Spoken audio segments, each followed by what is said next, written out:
Hi, my name is Luna, and I'm 34 years old. Today, I want to share a story that's both sad and funny. It's my way of honoring my late sister-in-law, who always found humor even in the toughest times. First, let me tell you about my brother Leo. He's younger than me and was my best friend growing up. But as we got older, we drifted apart, although we still met up once a week. When Leo went to college, he started partying a lot, barely attended classes, and dated many women. This worried me because he had always been a studious and kind person, but he seemed to be changing. Thankfully, after graduating, Leo got his life together. He found a great job and had a girlfriend named Alice. They dated for a year before he introduced her to me. Alice and Leo got married 2 years later, and Alice and I became good friends. She was funny, smart, and made Leo happy. Sadly, a year after their marriage, Alice was in a terrible car accident on her way to work. Leo called me, devastated, and I still get chills remembering that call. Alice was in the hospital for a long time. When she was finally discharged, the doctor told us she would live, but she was paralyzed from the waist down.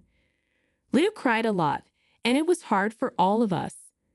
Leo became responsible for taking care of Alice, but one day she called me crying. She said Leo hadn't been around, and she was in a terrible state. I rushed over to help her. "Thank you so much, Luna. You don't know how much you've helped me," Alice said after I cleaned her up. "Oh, hush. You're like my sister, and I want to help you," I replied. "I don't know how else to repay you, though." "Maybe you could tell me why you're all alone. Where's Leo?" I asked. "I have no idea. He left yesterday to get groceries and hasn't come back yet." "What? Why?" "I don't know. He was unhappy about my accident and paralysis, but I hoped he loved me enough to stay." "You think he left you? Either that or something bad happened to him. I'd rather think he left than that he got hurt. Since he hasn't been back for so long, I'm going to assume you haven't eaten either. After I feed you, I'm calling Leo to give him a piece of my mind." "I don't think that's necessary." "Why not? He's abandoned you when you're most vulnerable. He needs to be yelled at. He never signed up for me becoming paralyzed. This is a huge change, and I can understand why he wanted to leave." "Alice, if the roles were reversed, if he got into a horrible car crash and was paralyzed, would you leave him?" "Absolutely not. I love Leo, and I would want to stay with him no matter what." "Then why are you excusing Leo's awful behavior towards you, especially when you would never treat him the same way? He may have vowed to stand by you in sickness and in health." "I don't know. I've been trying my hardest not to let this consume me, but it hurts too much to think about Leo leaving. I'm sorry I got upset at you." "Don't apologize. I'm just so mad at Leo for doing this to you. I can't even imagine what you're going through." "It's hard. I haven't cried since he left, and I don't want to. Aside from the hurt, I feel so mad at him. You're right. There's no reason to excuse his behavior, but accepting the truth is just painful." "Hey, it's okay. You know what? Why don't you come live with me? That way, I can take care of you, and you won't be alone.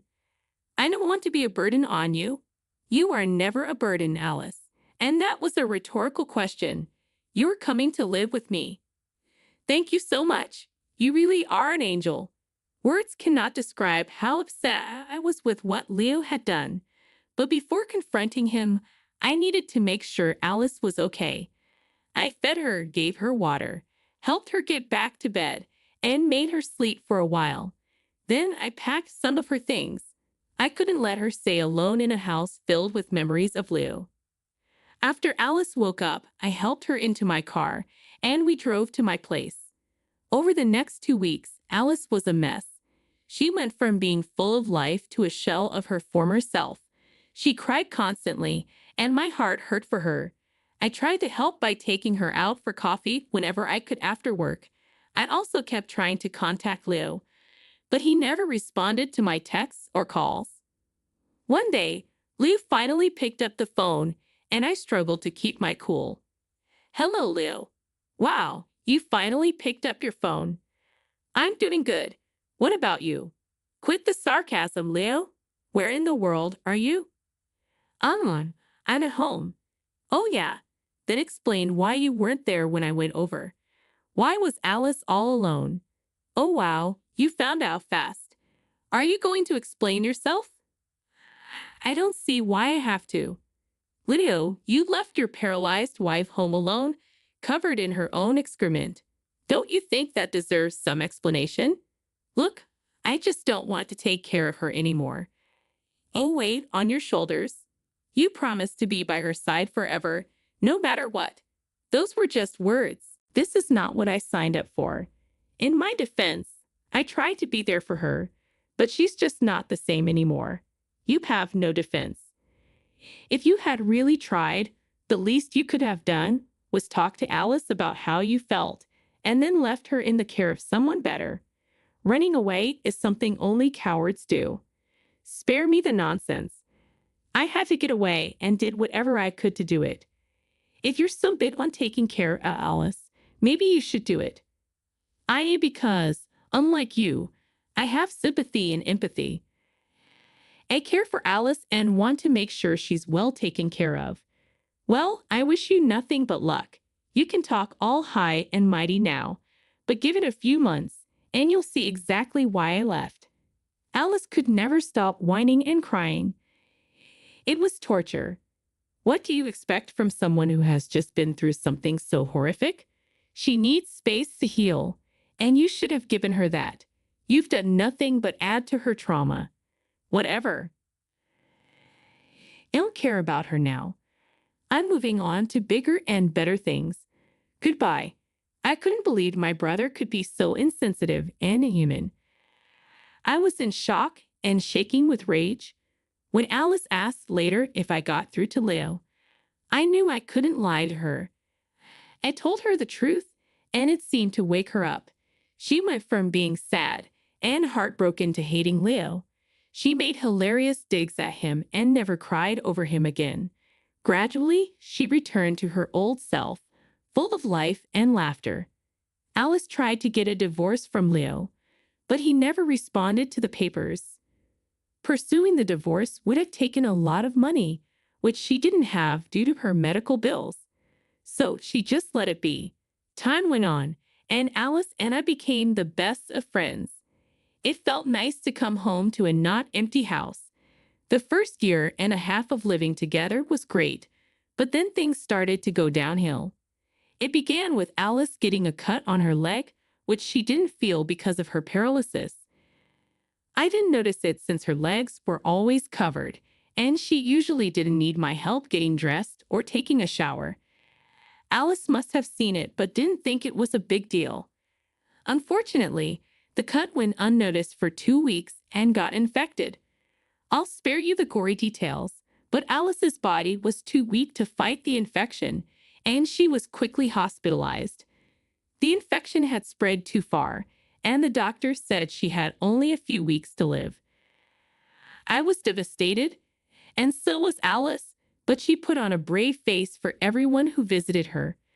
Only I saw her crying at night, and it took everything in me not to break down seeing her like that. Alice's final request was for me to hire a lawyer so she could create her will and to sit by her side until she took her last breath. The first task was easy. The second was not. I was inconsolable for days after Alice passed away. Her funeral was arranged quickly, and her entire family flew out to attend. After the funeral, some of her family members stayed with me. We were all grieving, and it felt nice to not be alone. I had almost forgotten about Leo until he showed up at my house just a week after Alice passed away. "What are you doing here?" I asked. "What do you think? I heard Alice passed away. You feel guilty about it now. Well, it's pointless." "I don't feel guilty at all. I feel great. Ever since I left her, life has treated me well. You are a piece of work. Get out. I don't want to see or hear from you again. Please Don't be so dramatic. I'm here for only one thing. What is it? I'm here to collect my inheritance. Inheritance? You came here for that. Well, I got a call from Alice's lawyer. She left me something in her will. $50,000. You're lying. She hated you. Why would she leave you so much money? Clearly, she didn't hate me enough. Did she leave you anything? No, but I don't care about that. That's a shame. The most valuable thing she gave me was being part of her final moments. No amount of money compares to that. Yeah, let's see those precious final moments of yours pay the bills. Look, you need to leave. Everyone's grieving right now. Come back in a few days to collect whatever you need. No, I came for one thing, and I'm not leaving without it. I can't help that you're jealous. I'm not jealous. I know I'm a better person than you, and that's enough for me. Please. I know you're upset Alice didn't leave you anything. You spent 2 years taking care of her like a fool, and she left you nothing. Leo, please get off my property right now. I'll call you when the inheritance is announced. What if I say no? Is her lawyer there? I want to speak to her. No, only a few family members and friends are here. You need to leave before you upset anyone. Everyone here hates you, so leave. Fine, whatever. But this isn't over. I'm going to talk to her lawyer and see exactly what she left me. Then I'm going to flaunt it in your face until you cry. You'll regret calling me a horrible person because you'll see Alice for the monster she truly was. I couldn't believe Leo had the nerve to show up 2 years after abandoning Alice just to get his inheritance. It took every ounce of self-restraint not to punch him. I slammed the door in his face and went back inside. What upset me more was that Alice actually left him $50,000. I knew she hated him more than anyone, so why leave him anything at all? Maybe because he was still legally her spouse. The more I thought about it, the more upset I got, and I was already grieving enough. I didn't expect Alice to leave me anything. Living with her for the last 2 years didn't feel like a burden. It felt like living with my best friend. Still, I couldn't help but feel disrespected that she left Leo so much money. Over the next 2 days, I tried to put those thoughts out of my mind while coping with my grief. Then I got a call from Alice's mother, Maxine. Hi, Luna. Are you free to talk for a few minutes? Yes, of course. How are you doing? Well, I'm getting by, I suppose. What about you? Same here. The house feels so empty without Alice. Thank you so much for helping her out. By the way, Maxine called me to talk. She said, if I didn't live so far away and have 2 young children to take care of, I would have helped her out myself. I replied, you don't have to thank me for anything, Maxine. Alice understood your situation and never wanted you to feel bad about not being able to help. I'm just glad I could be there for her. Maxine said, Alice was right. You're an amazing person. It's a shame you're related to that awful brother of yours. I know, and I'm so sorry Alice had to go through everything with him. I never thought he could be so heartless. You have nothing to apologize for. Besides, if Alice hadn't met your brother, she wouldn't have met you either. That's one way to look at it. Why did you call? Is something wrong? I wanted to tell you something about Alice's will. I didn't see the will, but I don't think she left me anything. What are you talking about? She left you her house. What? Leo came over and bragged about how Alice left him $50,000 and nothing for me. Maxine explained. Alice's lawyer called him to tell him about it. But there's more to the story. Alice hated Leo, especially after you helped her see his true nature. She asked her lawyer to call Leo right after she passed to give him his inheritance. But if she hated Leo, why did she leave him $50,000? Aren't you curious about how she had $50,000 to begin with? I am, but I didn't think it was my place to ask. Well, Alice never had $50,000 in cash or her bank account. She had it in Blockbuster gift cards. Wait, what? So she's giving Leo a bunch of useless Blockbuster cards. Yeah, she wanted to leave Leo with one last screw you for abandoning her. Oh my God, that's amazing. Did you really think Alice would leave without giving you something? I wouldn't have minded, but Leo is coming over tomorrow. It would be amazing to see his reaction. Can you record it? Of course, I'll do it for you. I couldn't believe it. Of course, Alice would want to get back at Leo for abandoning her. I was so caught up in my grief that I hadn't thought of it that way. I felt bad for doubting her, but knew she did this to make me happy. I asked Maxine to send me a copy of Alice's will so I could show Leo if needed. Then I texted Leo and set up a meeting for the next day. I went to Alice's house to find the box of Blockbuster cards. I knew she loved movies, but to have that many cards was surprising. I started tidying up the place. Alice had left me one of her most cherished possessions, her house. She worked hard to buy it, and being there felt strangely comforting. I found the box of Blockbuster cards and decided to spend the night there. The next day, around noon, Leo came to the house. He had a smug look on his face. I tried to keep a sad face so he wouldn't suspect anything. I set up my phone by the garage to record the whole interaction. "Hello, I'm here to collect my inheritance," Leo said. "Yeah, I know. I didn't think you'd come here to see me." "I kind of did. I wanted to see how pathetic you looked, and you do. Real classy to mock someone who's grieving. You're grieving someone who used you for care and left you nothing after they died. I'm not the villain you think I am." "I don't think you're a villain." "I know you are. Enough chit-chat. Give me my inheritance." "All right, here you go." I handed him a box. "A box? I don't get it. Is the money in here?" "Oh yeah. Why don't you open it?" "These are all Blockbuster cards." "Yes, and they're worth $50,000. You're so lucky." "What is this? Are you playing around with me?" "Nope. This is what Alice left you." "Don't lie to me. I will file a case against you for withholding my inheritance." "No need to get so worked up, Lou. Here's a copy of her will. Look, she even instructed her lawyer to call you and tell you about what she left you." So this was all some sick joke. Did you really expect her to leave money to the fool who left her alone? When Alice first got paralyzed, Leo accused me of convincing her to leave him the joke inheritance. Believe me, Leo, I didn't do any of this.